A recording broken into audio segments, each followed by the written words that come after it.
C'est quelqu'un qui envoie les vidéoclips. C'est une personne qui fait de la musique, qui annonce la musique à la télé, qui fait de la musique en même temps. On n'est pas les seuls, je te l'avais dit, il en existe d'autres, VJ. Moi, ce que j'ai là devant moi, c'est un vidéo jockey, non? C'est une bonne réponse. Mais qu'est-ce qu'ils font au juste? C'est un créateur, premièrement, qui se laisse inspirer de toutes les autres formes de création. C'est quelqu'un qui mélange des images sur des sons. Un peu comme un DJ. Évidemment, au lieu de mélanger des choses sonores, il va mélanger des images. Ouh. Ça, c'est une grande question. Qu'est-ce que le VJing?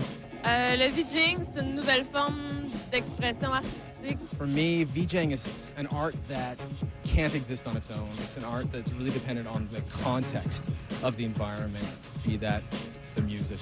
Le VJing, pour moi, c'est associé à la musique électronique, c'est associé à la fête. There's supposed to be like a melody groove of images. Il y a eu des gens qui ont tracé la voie, des gens comme Jimmy Lakatos, les gens de Synergie, Louis Veillette, qui ont vraiment tracé, pavé la voie du VJing à Montréal. Puis moi, je suis sorti un moment donné dans un rave, puis j'étais assez impressionné par le genre de musique que j'y entendais. Puis j'avais l'impression qu'il manquait un élément multimédia. La musique était là, tout était cool. Il y avait plusieurs pièces. J'avais jamais vu ça, un endroit où on pouvait changer de pièce, puis il y avait d'autres genres de musique, tout ça.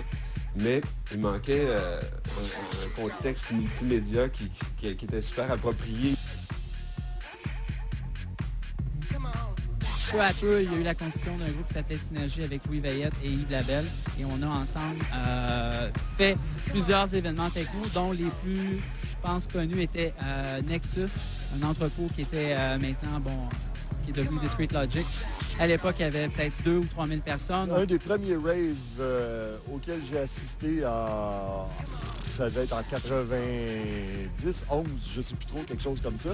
Mais c'était Jimmy, entre autres, qui faisait le visuel dans ce rave-là. On ramassait beaucoup d'équipements, on installait des projecteurs qui étaient très lourds et très durs à installer par rapport à aujourd'hui où tout est devenu très facile. Alors qu'avant, on pouvait travailler un mois à préparer de la vidéo, des listes d'équipements et tout, pour qu'à la fin, l'événement se fasse fermer parce que les promoteurs n'avaient pas le cash ou pas le budget.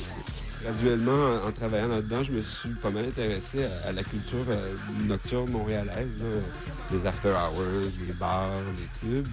Puis il y a toute une vie assez spéciale là-dedans. J'ai essayé de comment je pourrais dire, de chroniquer ça un petit peu, puis de reprojeter ça aux gens, c'est-à-dire que de montrer des images d'eux-mêmes, mais en mieux ou d'une autre façon.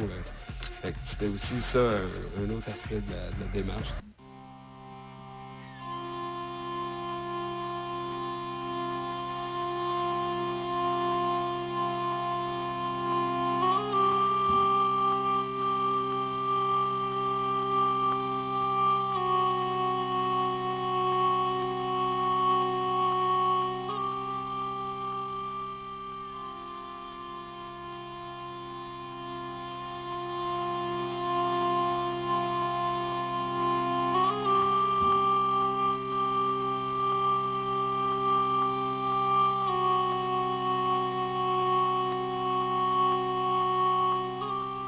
Choisir des moments d'image qui vont aussi créer une certaine ambiance, puis qui vont créer une espèce de message.